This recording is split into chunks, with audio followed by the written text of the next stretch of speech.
जय हिंद, नमस्कार। बहुत बहुत स्वागत है आपका फिर से और एक नए वीडियो में। स्टूडेंट्स, इस वीडियो के माध्यम से जो है मैथमेटिक्स का मोस्ट एक्सपेक्टेड क्वेश्चंस देखेंगे जो आपके एग्जाम के पॉइंट ऑफ व्यू से काफी ज्यादा इंपॉर्टेंट है। तो यहाँ पर आप देखिए मैथ्स का यहाँ पर पहला क्वेश्चन क्या है, पहला क्वेश्चन क्या बोल रहा है, आप यहाँ पर देखिए। पहला क्वेश्चन में है कोई व्यक्ति एक काम को 10 दिन में पूरा करता है एंड दूसरा व्यक्ति उसी काम को जो है 15 दिन में पूरा करता है। तो दोनों अगर मिल जाए, है ना, दोनों मिलकर, ठीक है, दोनों मिलकर कितने दिनों में जो है काम को पूरा करेंगे, ये सिंपल क्वेश्चन में पूछा जा रहा है। ठीक है, तो समझने का कोशिश कीजिएगा, कितना आसान चीज है मैं आपको बता रहा हूँ, है ना। यहाँ पर समझिए, कोई व्यक्ति ए मान लीजिए, ठीक है, कोई व्यक्ति ए है जो कि एक काम को जो है 10 दिन में ये जो है पूरा कर रहा है। ठीक है, 10 दिन में जो है पूरा कर रहा है। ठीक, यहाँ पर समझ गए। कोई व्यक्ति बी है मान के चलिए और बी उसी काम को जो है यहाँ पर 15 दिन में, ठीक है, 15 दिन में जो है ये पूरा करता है। ठीक है, 15 दिन में ये पूरा करता है, समझ गए। मतलब देखिए कोई व्यक्ति है जो कि एक काम को जो है यहाँ पर 10 दिन में जो है पूरा करता है, समझिएगा। ठीक है, चीजों को एकदम समझिएगा। देखिए कोई व्यक्ति एक काम को 10 दिन में यहाँ पर पूरा करता है एंड दूसरा व्यक्ति उसी काम को जो है 15 दिन में पूरा करता है। ठीक है, यहाँ तक समझ गए। तो बस मैंने वही चीज यहाँ पर लिखा है। अगर बात करेंगे ना, देखिए कोई व्यक्ति ये है जो कि एक काम को जो है 10 दिन में यहाँ पर पूरा करता है, पहला स्टेटमेंट। एंड दूसरा स्टेटमेंट है, दूसरा व्यक्ति जैसे बी माने हैं और ये उसी काम को जो है 15 दिन में यहाँ पर पूरा करता है।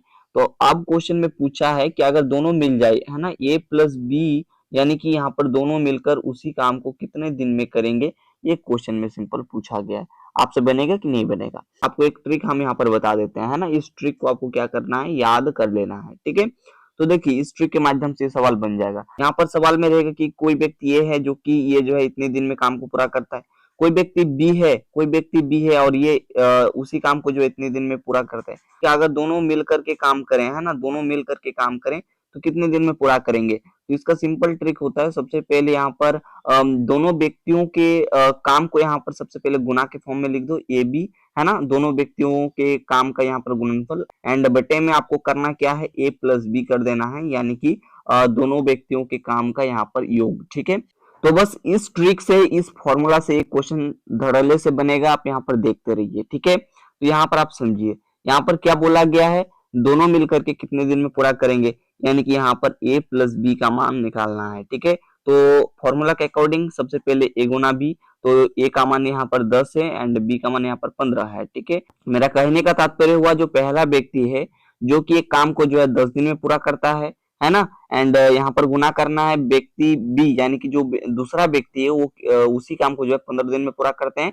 एंड बटे में आपको करना क्या है, बटे में आपको यहाँ पर योग करना है, 10 प्लस में 15, है ना, दोनों व्यक्तियों के काम का योग। ठीक, अब यहाँ पर देखिए, यहाँ पर हो जाएगा, देखिए 10 को 15 से गुना कीजिएगा तो यहाँ पर 150 हो जाएगा एंड यहाँ पर जो है 10 प्लस में 15 कीजिएगा तो यहाँ पर 25 हो जाएगा। कितना हो जाएगा, 25 हो जाएगा। अब यहाँ पर काट दीजिए, देखिए कितने बार में ये कट रहा है। तो यहाँ पर आप समझिए, है ना, ये जो 6 बार में कंप्लीट रूप से कट जाएगा, है ना। तो यहाँ पर 6 को 25 से गुना कीजिएगा 150 हो जाएगा, है ना, यानी कि 6 बार में कट जाएगा, है ना। तो यहाँ पर 6 दिन, ठीक है, 6 दिन लगेंगे, है ना, दोनों मिलकर के अगर काम करते हैं तो 6 दिन में काम को पूरा कर लेंगे, है ना। तो ये आपका बिल्कुल करेक्ट आंसर हो गया। ठीक है, तो डियर स्टूडेंट्स, आप यहाँ पर नेक्स्ट क्वेश्चन देखिए। नेक्स्ट क्वेश्चन में क्या है, यहाँ पर है 24 120 का कितना प्रतिशत है। देखिए जब इस प्रकार के क्वेश्चंस को बनाइएगा तो कैसे बनेगा ये क्वेश्चन, आप देखिए यहाँ पर देखिए 24 120 का, ठीक है, कितना प्रतिशत है, ये आपसे क्वेश्चन में पूछा गया। तो सबसे पहले 24 को आपको सिंपल ऊपर में रखना है एंड जिस भी संख्या के बाद का आएगा उसे तो आपको एकदम नीचे रखना है। बात समझ में आ गई, इस कंसेप्ट को याद रखना है। ठीक है, एंड प्रतिशत में बदलने के लिए आपको 100 से यहाँ पर मल्टीप्लाई कर देना है। ठीक है, अब यहाँ पर देखिए एक शून्य से एक शून्य यहाँ पर कट जाएगा। यहाँ पर देखिए 2 से काटेंगे, 6 दूनी 12 हो जाएगा, 5 दूनी 10 हो जाएगा। ठीक है, अब यहाँ पर 6 से 24 को काट दीजिए 4 बार में, है ना। तो अब जो है ऊपर में देखिए यहाँ पर क्या है, 4 गुना में 5 है, तो 4 को 5 से गुना कीजिएगा 20 हो जाएगा, है ना। तो 20% आपका यहाँ पर क्या हो जाएगा, बिल्कुल करेक्ट आंसर हो जाएगा। ठीक है, नेक्स्ट क्वेश्चन में यहाँ पर क्या बोला जा रहा है, ठीक है, सिंपल क्वेश्चन है।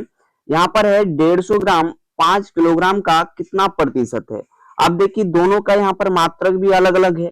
अब यहाँ पर मात्रक को भी समान करना होगा। ठीक है, यहाँ पर दोनों को ग्राम में आपको सिंपल जो है कन्वर्ट करना होगा। तो यहाँ पर देखिए 5 किलोग्राम को किस प्रकार से आप ग्राम में कन्वर्ट करेंगे, यहाँ पर जान लीजिए।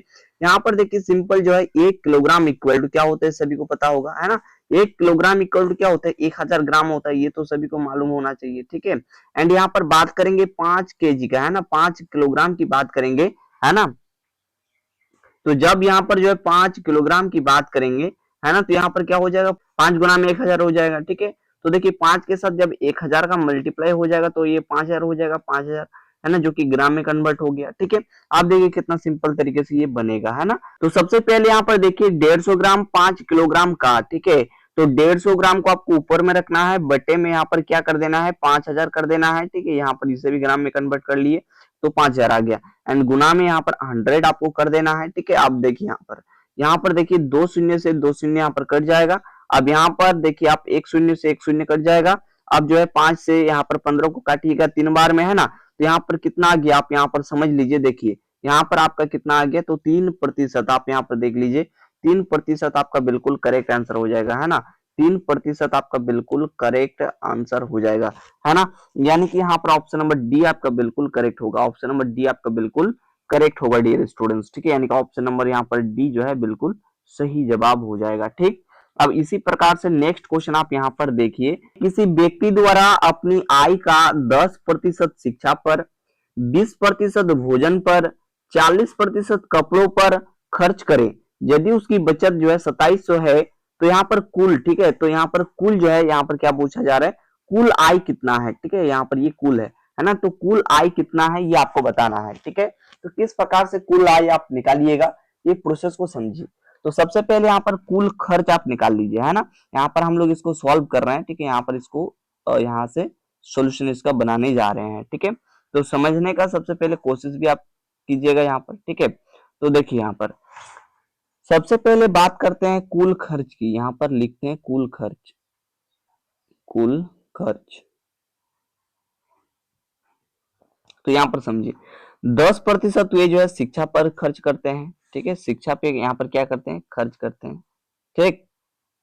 एंड आगे अगर हम समझे तो उसके बाद 20% जो है भोजन पे खर्च होता है ना। 20% क्या होता है, भोजन पे भी यहाँ पर खर्च हो जाता है, ठीक। उसके बाद आगे अगर बढ़े तो यहाँ पर 40% कपड़ों में, ठीक है, 40% जो है कपड़ों में भी क्या हो जाता है, खर्च हो जाता है डियर स्टूडेंट्स, ठीक है।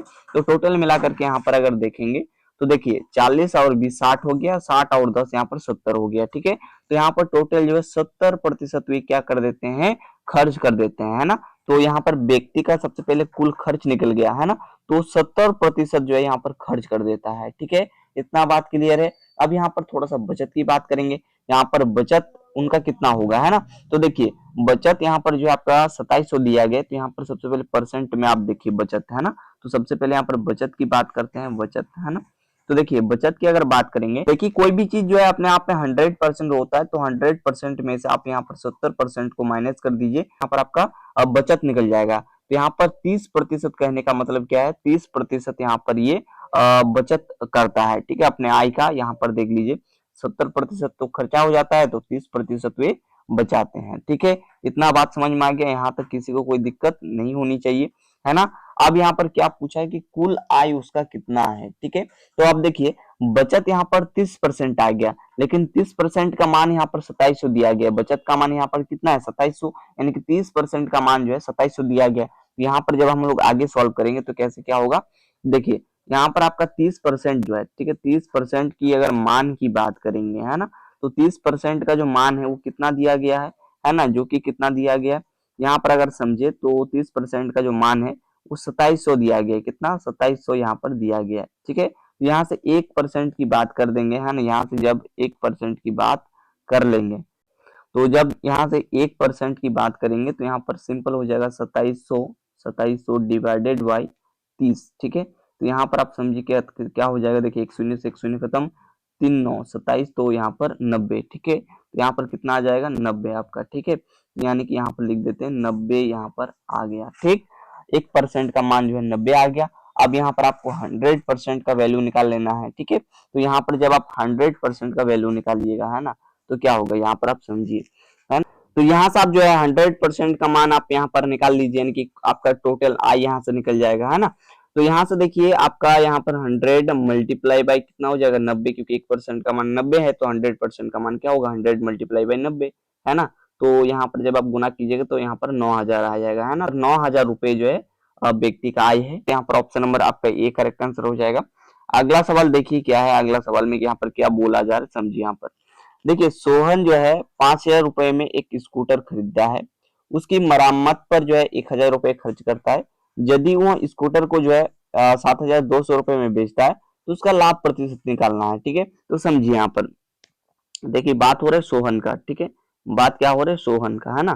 तो सोहन जो है एक स्कूटर खरीदता है कितने रुपए में, 5,000 रुपए में। ठीक है, 5,000 रुपए में एक स्कूटर जो है खरीदता है हुए। ठीक है, एंड इसमें 1,000 रुपए और खर्च हो जाते हैं, यानी कि इसमें खर्च में ये गिना जाएगा, यानी कि आपका यहाँ पर ये क्रय मूल्य में ही जो है गिना जाएगा, है ना। तो यहाँ पर टोटल मिला करके जो है 6,000 रुपए लग जाता है, खर्च हो जाता है उसका, है ना। तो ये आपका सीपी हो गया, यानी कि क्रय मूल्य हो गया, बोले तो कॉस्ट प्राइस हो गया। ठीक है, एंड जब ये बेचता है ना, यानी कि जब ये स्कूटर को बेचता है, यानी कि बात करेंगे सेलिंग प्राइस की, ये 7200 में बेचता है। कितना रुपए में, 7200 रुपए में, यानी कि 7,200 रुपए में बेचता है। ये क्या हो गया, एसपी हो गया, यानी कि ये विक्रय मूल्य हो गया, है ना।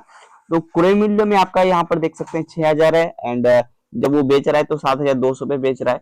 तो जब आप यहाँ पर लाभ निकालिएगा, है ना, जब आप यहाँ से यहाँ कर दे रहे हैं सवाल का उत्तर, ठीक है, तो लाभ निकालिएगा तो कितना हो जाएगा, 7200 माइनस में हो जाएगा 6,000। ठीक है, तो यहाँ से जब आप माइनस कीजिएगा तो कितना आ जाएगा, तो 1,200 रुपए, यानी कि 1,200 रुपए यहाँ पर आ जाएगा। ठीक है, समझ गए। अब यहाँ से लाभ परसेंट भी आपको निकालना है। ठीक है, लाभ परसेंट भी आपको यहाँ पर निकालना है। ठीक है, तो कैसे आप लाभ परसेंट निकालिएगा वो आप समझिए यहाँ पर। ठीक है, तो लाभ परसेंट का फॉर्मूला क्या होता है, लाभ परसेंट का फॉर्मूला होता है जो आपका लाभ है उसे ऊपर में लिखना है, नीचे आपका क्रय मूल्य हो जाता है गुना में 100।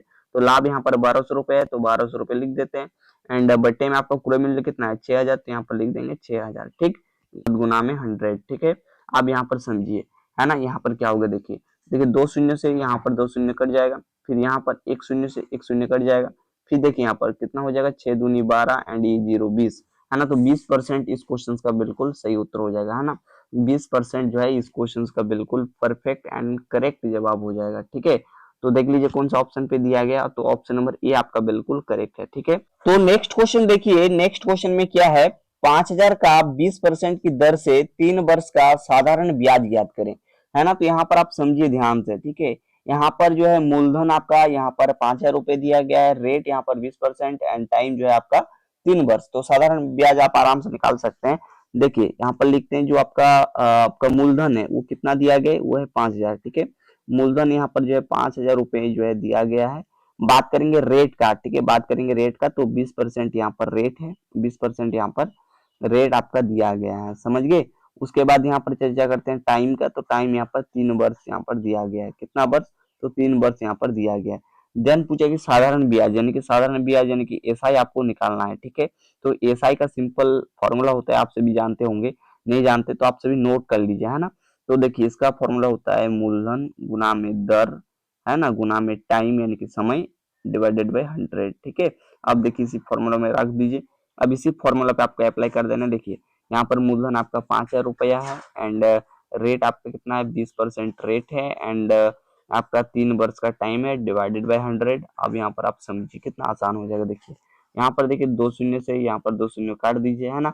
अब यहाँ पर गुना कर दीजिए। देखिए कितना हो जाएगा, देखो 5 दूनी 10 एंड 2 जीरो, है ना। तो यहाँ पर आपका 1,000 हो गया, 1,000 मल्टीप्लाई बाय 3 यानी कि 3,000 हो जाएगा। ठीक है, यानी कि सिंपल कहे तो 3,000 आपका बिल्कुल करेक्ट उत्तर हो जाएगा। बढ़िया से लिख देते हैं, तो 3,000 रुपए, है ना। तो ब्याज आपका 3,000 रुपए आ गया, यानी कि ऑप्शन नंबर सी। ठीक है,